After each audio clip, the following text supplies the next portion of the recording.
Young Money, Kiddo, all the options. Y'all white nigga. Zico, all them dead ass niggas from the other side. It's merch, nigga. ABM, murder gang. Long live too. You can have your people get up with my people. Gyro, Tuka, all the options. If it wasn't for him, I wouldn't even walk right here. Feel comfortable walking right here. Bling, blah. On the Duke situation, rest in peace. The Youngest situation, rest in peace. The internet showed somebody taking a picture from down here. All that shit, y'all do your own calculations. You come out there motherfucker for a loose square, nigga to get in the Uber or anything like that, boy, we flushing your ass down the toilet. He's back, man. You know. How long you just did? 10 years and 5 months. 10. To be exact. To be exact. To be exact, you know, that's the little shit. Oh, that little shit we came back from, man. That ain't shit. Never told on none. Never did no gay shit.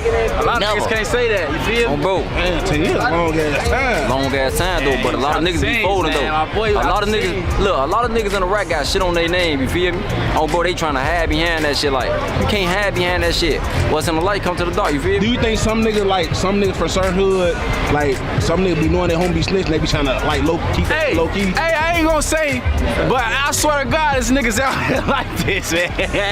It's niggas out here that steal with they mans, bro, knowing that he done told some shit, knowing that he done fucked up the lick and all that, he done did all type of goof ass shit, you feel me? They still honoring shit like that. We don't be on that, man, on cheap. Niggas gotta get the fuck on, man. You know who you will, man, for the people that don't know. Man, this BA, man, from the one. On Bull Grade, like, that's like an unexplainable feeling. You can't really express that shit for real, you feel me? Right. So you gotta show it. Wait, let them go past first. Let the cop, let's stay with us. So, bro, like, you gotta show that shit. And the way I show that shit, like on Fest, look at my eyes. On 44K, 46K, 300K, 600K on Fest, OTVK on Fest, fuck all them pussies, OBNK on bro, I'm getting that game. Now all you pussy ass niggas gotta rappers. On bro, hey, you know what we do. Hey, for no grade, we don't be. It ain't sit right with me. I got up because he was a be on the internet too though. Like, so I got up, whoop, I came over there. I walking up, bro. That was really a serious question. Like, what's going on right here? Like, what's up? Like, you lost your bag, the map or something, you feel me? But if y'all ever seen the whole thing, he's like, man, yeah, I heard you talk to bro. And who he was referring to was Trigger, was Pez, you feel me? I talked to Pez, yeah, you feel me? I talked to him, but I ain't talked to him though, because he was just on the internet last time, woofing and doing all this gay There's zero tolerance for disrespect or playing like that. So you think you go come over here and then he was saying on the story, motherfucker told me the shit he was saying on Grow Hero story, like, you flawed, you know what I'm saying? Like, you gotta be about what you say, you know? So I walked up and seen what was going on. See the cameras and shit was going on, really threw me out because it was cameras like steady rolling and I'm like, all right, bet, fuck it. But I'm gonna tell you the truth, nigga, I had my scrap on me that day, none. I ain't even had no swords, niggas see, I ain't had my scrap on me, you feel me? Yeah, like, you feel me?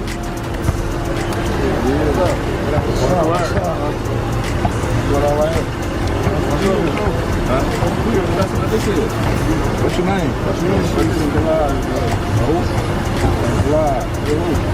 Me, bro. What's up? What's up? What's going on? This is my shit, that's what I'm saying. What they supposed to name? No, I ain't. Remember when I explained it to you? He from right here, he Young Money. Bro, I'm black, bro, you black. No, I ain't talking about that. I ain't no issue. I'm asking a question. I ain't come up aggressive. I asked a question. What's going on? I asked a question. That's it. That's all I'm saying. But I ain't gonna lie, I heard I don't know what you about. Yeah, but I ain't seen you. You was in there last time I seen you. But you said something about me though. I didn't. I put a picture up. You did. Yeah. Oh, you. Yeah. I ain't seen that. I ain't seen that. They did. Thought they right. I'm from neighborhood. But the niggas, And it's all good, bro. We just want to be now. Let us know when the motherfucker coming in. always say that. I always say that. I had to say that. Because you I'm not putting a picture of me. That was going in there already, right? And you know the history. Hey, listen, did I disrespect you? Did I disrespect you? Did I disrespect you? I ain't know this. I'm asking. You know what to do shit with. You feel me? Like, that's all it is. Oh, that's okay, I feel you. I ain't gonna lie, when you say that though, you know everybody tough in the city, bro. You know what I'm saying? It's about being smart. It's about what you gonna do. Like, how you gonna do it? Yeah, how you gonna do it? What you gonna do? Exactly. Yeah. So 11-13. So doing that, so going through that, doing that 7 years before you had bonded out, Free Boy, like what was that like, bro? In terms of like your mind state, like did you think it was over with for you, or you just had hope the whole time? I had hope. I always had hope. Every time I had hope, I just had to sit. I know I had to sit. I couldn't rush you. It's a murder, you. I could go for the rest of my life, but I can't. I got to be out here, you. I got kids, holding up, family. That's a big part of me, you. Yeah. I got back, you. I listened to them. Stayed 10 toes, you. 10 toes down. Never told them no more. I got back, legit, you. Yeah, for sure. So whole time though, man, I had interviewed your brother. I had interviewed Kiddo before he just got booked again, man. And you know, free Kiddo, man. Like, first of all, what's up with him, bro? He's straight. Like y'all talk to him. What's going on? Yeah. I talk to him every day, you. Yeah. Every day he call me. How he on his head and everything? He being strong. He finna be back, you. Yeah, for sure. A little bit time, he finna come right back, you. Yeah, for sure. For sure. Now, when I had talked to him before, that's what I was getting at. You know, we was talking about you and his relationship and how you. Bro, I was out there with the softball shit. Breezy just so happened. Yeah, pull up, bro. All right, I got a hella question. So, all right, Groove Hero, he ain't tap in with nobody to do that. He just went out there and did like, who did he talk to? He was with some other, you know what I'm saying, big guys that, you know what I'm saying, let them know you good over there. All right, so he did holler at some people to go to that area, right? And then it was just a situation where you and Breezy had put up after the fact. And then during y'all being, how long y'all was even out there? Like how long? We was out there for like an hour. A whole hour just sitting on the block filming vlogging. Yeah, I ain't gonna cap. And are you thinking the whole time like, oh, no, we're kind of in a enemy territory, or? No, we just didn't get no fuck, bro. I ain't gonna lie, man. It's real niggas, man. Whatever we want to do, we can do it. You know what I'm saying? That's just be what it's gonna be, what they gonna do. So you knew you had to be out of pocket a little bit, though. That's what I said. A whole vlog, though. No, an hour. Of course, that's what I'm saying. Yeah, it's like get to the point where, man, we don't get no fuck. We over here. That's what it is. But that's what happened. Hell yeah, that's what time was, boy. We just didn't get no.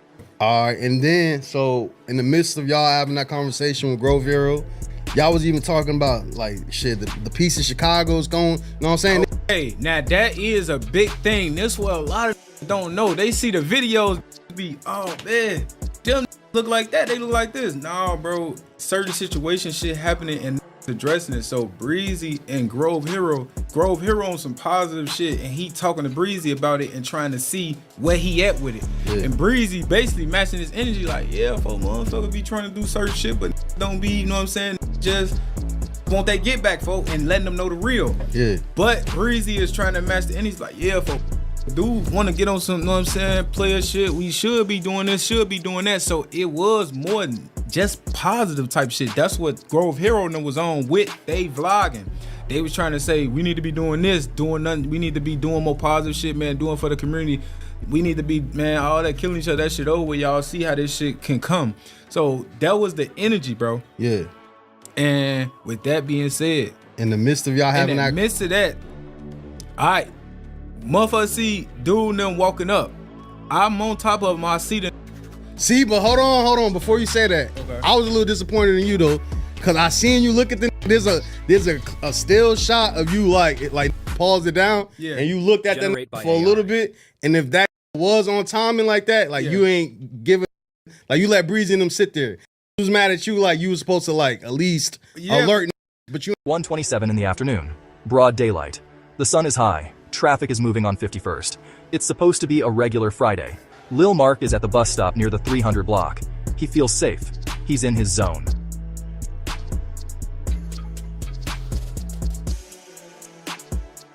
But watch the street. A silver minivan with Florida plates is creeping through traffic. It's moving too slow.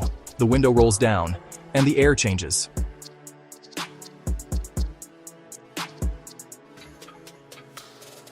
Witnesses didn't just see a gun, they saw an extended clip, a drum. This wasn't a warning, this was an execution.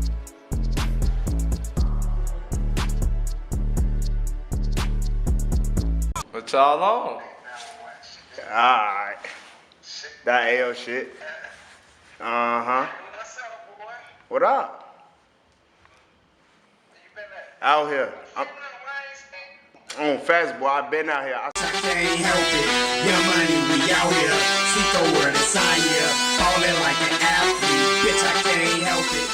Flexing, I be flexing and finessing. Lesson, hoes be stretching, street confession. Vampire not interesting, not interesting. In seconds, the war between 051 and 600 turned the sidewalk into a war zone. The van screeches off, tires smoking, leaving nothing but shell casings and a legacy cut short. Later, that van is found burning, evidence turning to ash. This is the level of hatred we are dealing with. Welcome to the war. What was your relationship like with Lil Marc? That's my boy. that's my guy. That's my boy, Marc Block, R.P. Brody. Do you have any stories you could share about him? Say it again. Do you have any stories you could share about him? Same as Melly. Good individual. I love bro. If you ask me about any of my fallen stars, it's basically gonna be the same response because we feel no different from each other. We feel the same. Like we love each other, we care for each other, and we'll do anything for each other. Get these Nike. That's just like motherfuckers. Like they all white. Like they all white or something. They go with my fit. Them not Air Forces. What type of pants? What type of pants? True. Okay, Them ain't never the. Them ain't. Hold on. Okay, cool. Fuck you about. You trying to get out wear trues? Fuck wrong. I know you ain't got no Ricos on your ass. Fuck is wrong with you? Come on, man. All that funny shit, man. You tell me. Evolution ass man. You got some Ricos. You got them evolution ass. Rico told his ass come with 40, he gone. That's where you got that belt. That's where you got that belt from. New gas. That's just like motherfucker. I don't know about rates out shit. I don't see these fuck niggas. On me. I don't know about rates out shit. I'm right here kicking with Lil Marc. Dirty out. Dang. Mark, that boy right by that bus, this is last stop. Gangsta book coming to court, now I'm fed up. Pick your man's. On the street, you have options. You can run, you can drive, you can blend into the crowd and disappear. There are 1,000 different paths, 1,000,000 places to hide. The city itself offers an escape, but that freedom is a distant memory when the steel doors slam shut. $5 off the shrimp. But it's crazy how I got fans who send money randomly, $15, $25 off the shrimp, And I can say that that's more, they did more than niggas who I knew for 20 plus years, so that shit crazy. So, I definitely appreciate the love from my fans, I can never regret the shit I did, I just regret the shit I did for all the wrong niggas, Tay600 LLC, it's niggas making money off, things that I put my blood, sweat, and tears for, and for me to backbite down everything rolls, not to see a penny of that money, we fight for our life, ain't nobody sending no money, no lawyer fees, no nothing, Niggas name $600 on the gram, all on social media, $1,000 watches, shoes, niggas ain't sending a penny to the real, that shit fool, so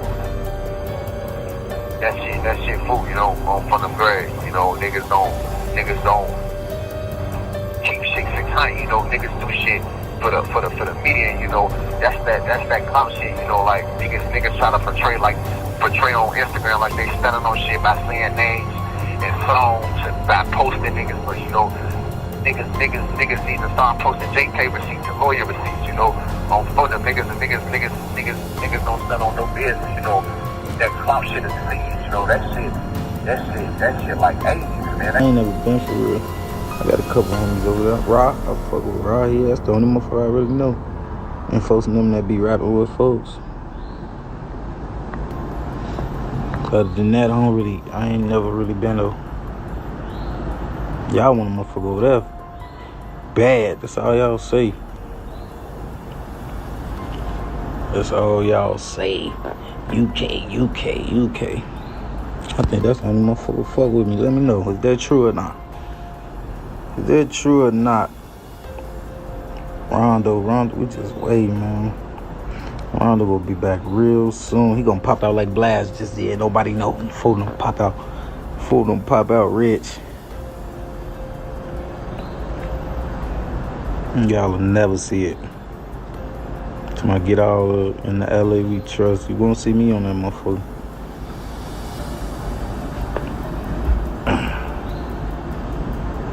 None of that.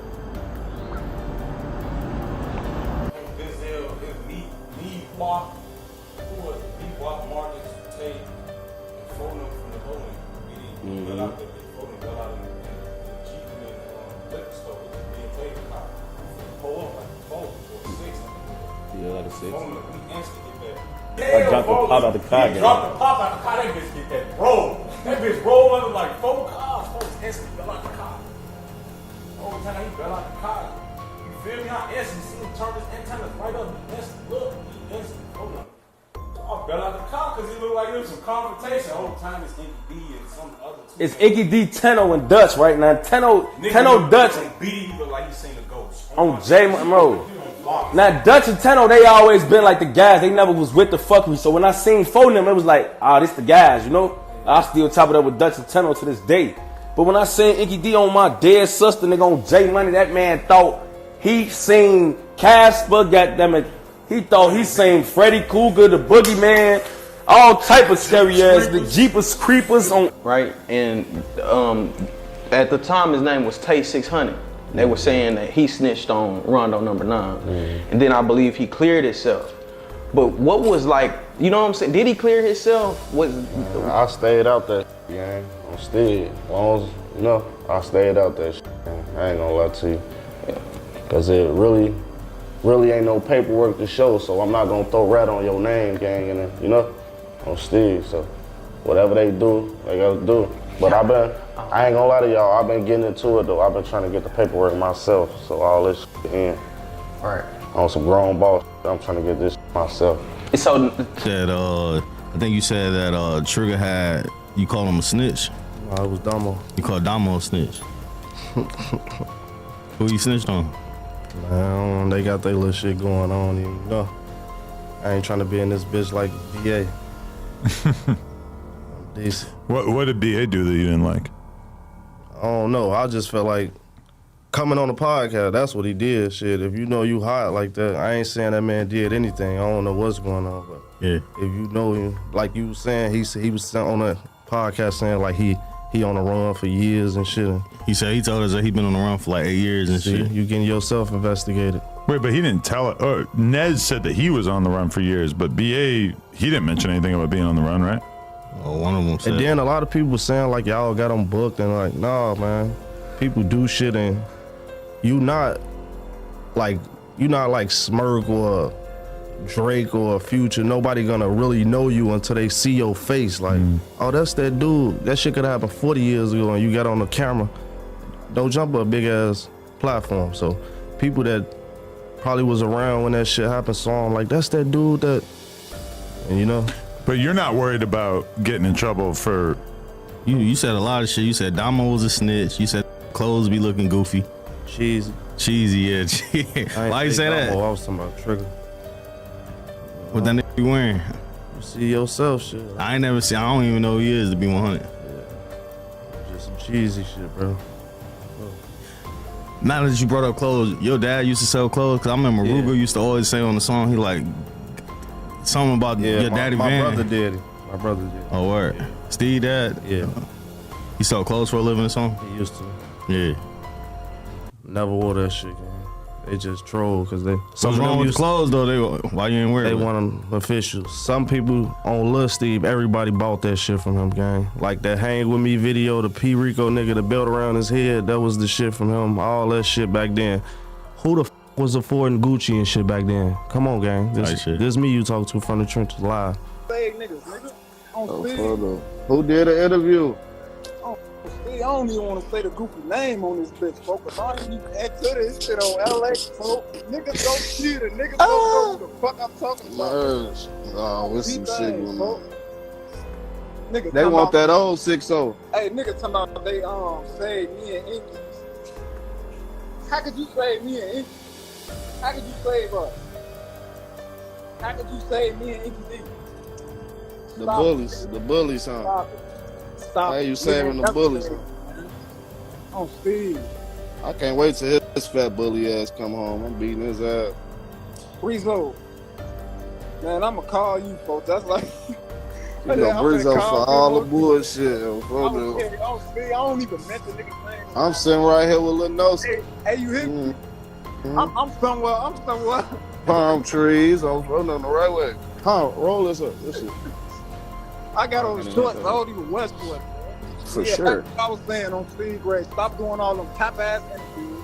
Stop even saying 600 in your interviews. LA. On phone them went like.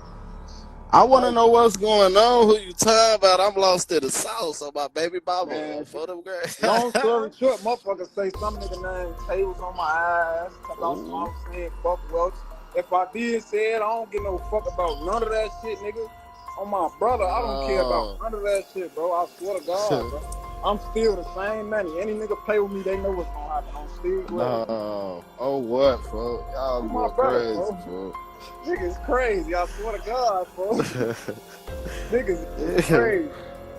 Hey. Yeah, man, I ain't no shit, man. I'm out here at motherfucking Cali at Disney World. Get up, man. Oh, no, we finna come out there. We supposed to. When the steel doors slam shut. In the county, there is nowhere to go. You are trapped in a concrete box with the men who want you dead. Every corner is a dead end. Every shadow holds a threat. The air itself is thick with tension, a constant, suffocating pressure. This isn't a place of rehabilitation. It's an arena.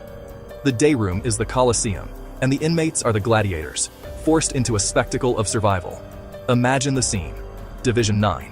The smell of industrial bleach and stale sweat hangs heavy in the humid air, a scent that clings to everything. It's the smell of trying to erase the violence that happened yesterday, knowing more is coming today. Increased security. At least that's what the jail told CBS 2 in October. And that they did. But records we've uncovered tell a much different story. Inmates with a track record of jail attacks are repeatedly transported with other inmates.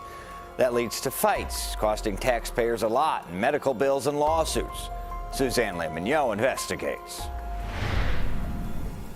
It's September 5th. 2018, at the Cook County Jail, inmates wait to be bused to a suburban courthouse for hearings. The highway, an inmate slips off his handcuffs and waist chain.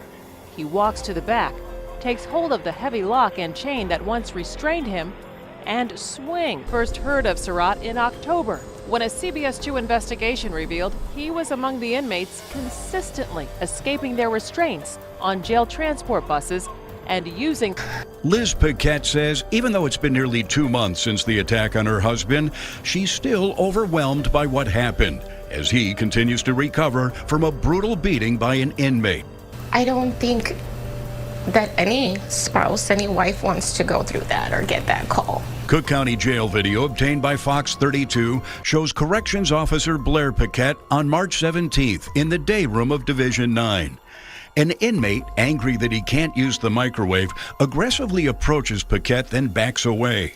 Paquette continues to make his rounds in the day room as the inmate moves to the door. On the other side of the door, radios for help. And 25 seconds after the attack starts, officers burst into the room and drag Paquette to safety. A short time later, that inmate drops to his knees and raises his arms as more officers swarm in and take control. Into this pressure cooker, 0521 Kiddo walks onto the deck. The usual noise of the day room dies down. Heads turn. The air gets thick with unspoken challenges. His presence is a spark thrown into a room full of gasoline. Across the room he spots them. Familiar faces from 600. The street war didn't end with his arrest. It just followed him inside, concentrated and more volatile than ever. In here, the tools of the trade are gone. No guns, no extended clips. It all comes down to the basics, knuckles and heart. It's a test of will, of who breaks first. This is where the action gets primal. It's not about who has the better aim anymore. It's about who has more fight in them when there's no escape. It's a gladiator pit. The guards are just spectators. When the cell doors pop for rec time, it's on sight. No warnings, no negotiations. We aren't talking about Twitter beefs or diss tracks. We are talking about 20-man brawls erupting in the day room where the only way out is through the opposition. It's a chaotic, brutal dance of survival, but sources say Kiddo didn't back down an inch. He wasn't just surviving, he thrived in the chaos. For him, fear was a weapon to be used against others. While other inmates were desperately trying to bond out, counting the days until freedom, Kiddo was allegedly treating the county like a 600 hunting ground, actively seeking out his rivals. Every trip to the chow hall, every walk down the tier was a calculated risk. Every mealtime was a gamble with his life. A chance for an enemy to strike with a tray or a sharpened toothbrush. This is the action nobody recorded. The violent, silent war fought behind the wall, away from the cameras and the official reports. It's a story written in scars and whispers. In this brutal ecosystem, respect is earned through violence, and survival depends on a reputation so fearsome that no one dares to test it. Kiddo is building his legend, one fight at a time, Freeze that frame. Just look at the eyes. This isn't just anger. It's something far more primal. It's the cold, calculating gaze of a predator who has just spotted his rival on his own turf. This is pure, unadulterated instinct taking over.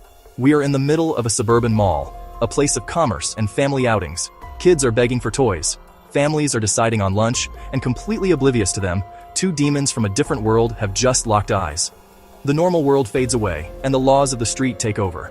On one side, you have 600 Breezy, a notorious figure from his set. On the other, 051 Woo, an equally feared rival.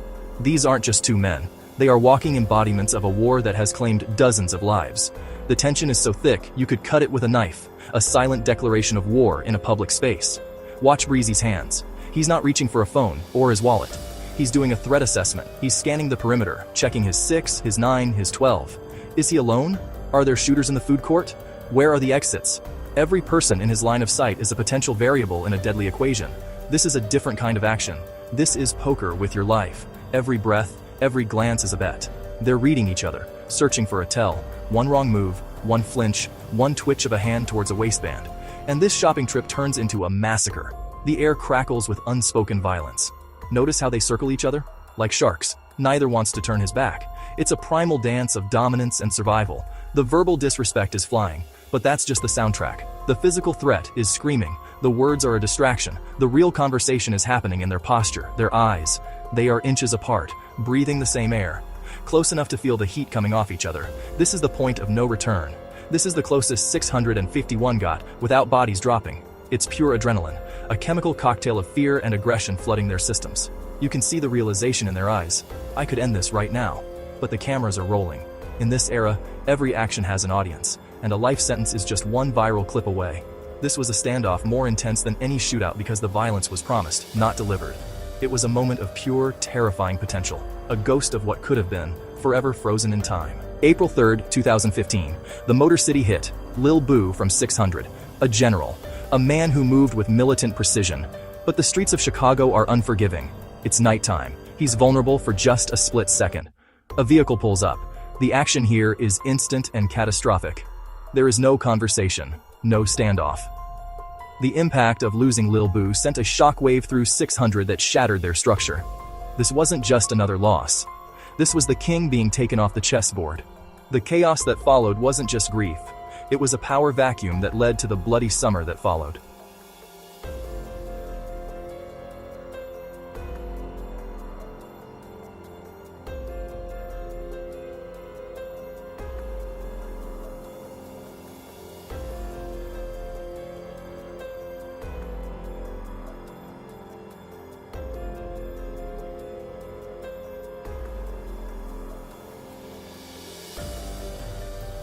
This is a war of proximity, a conflict measured not in miles, but in city blocks. 051, Young Money on 51st and Cottage Grove, 600 at 60th and King Drive. These aren't distant empires, they are neighbors. Enemies forced to share the same buses, the same basketball courts, the same sidewalks. Every shared space becomes a potential front line, every glance a calculation of risk. The tension is a constant, humming beneath the surface of daily life, an invisible border drawn through the heart of the South Side. In this environment, you don't stand alone. Alliances hardened into battle lines. STL, EBT, and MOB threw their weight behind 051, creating a formidable coalition. On the other side, O Block, Lamron, and Front Street aligned with 600. What began as neighborhood beefs metastasized into a sprawling, multifaceted war. The map of the South Side was redrawn, not by city planners, but by gang affiliations. Names became banners, spray-painted on brick walls, and etched into neighborhood lore. Reputations became currency, more valuable than cash. A name could clear a corner or start a war. The air grew thick with threats. Shots, robberies, and brazen disrespect became the norm. Then, social media threw gasoline on the fire. The conflict went digital. Platforms became the new battleground where insults were traded and threats were made public. It started naming names, putting faces to the conflict, and escalating private disputes into public spectacles. The digital threats soon manifested in real-world violence. On March 28, 2014, 051 Lil Marc is killed near 600 territory. The unspoken rules were broken. The simmering tension boiled over into open war. Retaliation was swift and brutal. 6 months later, LAMCapone is killed. A seismic loss. Squad. Squad. shit, all squad shit. Fuck with French, all French was just up here. We just fuck with him. You know? We just up here, fuck with French. New video coming soon. Shout out, bro. Shout out Lil French, Durk. man. Lil Durk. Lil L's Anthem remix with French Montana. You know, all of that shit. AZ shot that shit. Fuck with motherfuckers, man. I mean, you know. Hey, be looking out for that motherfucking mixtape too, man. That LAMCapone Rondo #9, man. Squad shit only. Yeah. Be Squad shit only. You say that's the name of it? only. Squad.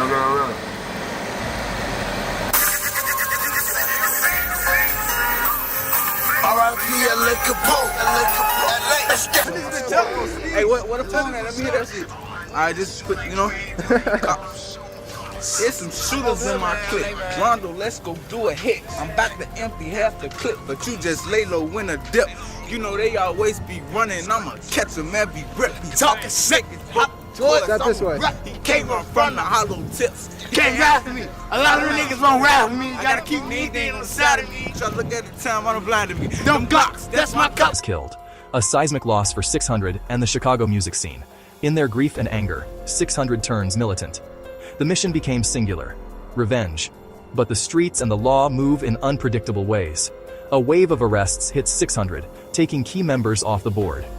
In the vacuum, 0521 Melly's name grows darker, his reputation for ruthlessness spreading like a shadow. The war widens beyond blocks into a complex web of alliances and vendettas. The truth became a casualty, buried under layers of street lore and official paperwork.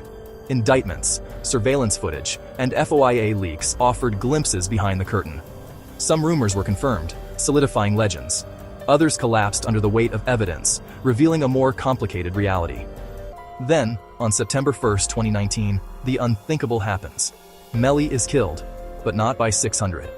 He dies at a party, caught in a conflict unrelated to the war that defined his life. With his death, the peak of the conflict ends. The story shifts from an active war to a haunting memory. Throughout the war, music was the accelerant. Diss tracks and interviews poured gasoline on the streets, turning personal beefs into anthems, and the algorithms amplified the echoes, ensuring the cycle of disrespect and retaliation reached a global audience, trapping the participants in a feedback loop of their own creation. In the aftermath, the narrative is pieced together from disparate sources: court cases, interrogations, paperwork, each a fragment of the larger story. These pieces of truth are stitched into legend, making it nearly impossible to separate fact from fiction. The cost was immeasurable. Heavy losses on both sides. A generation of young men lost to violence or incarceration. Names that once inspired fear on the streets became myths whispered on the internet. This was a war of proximity. Jail blocks shared, malls crossed, corners overlapping.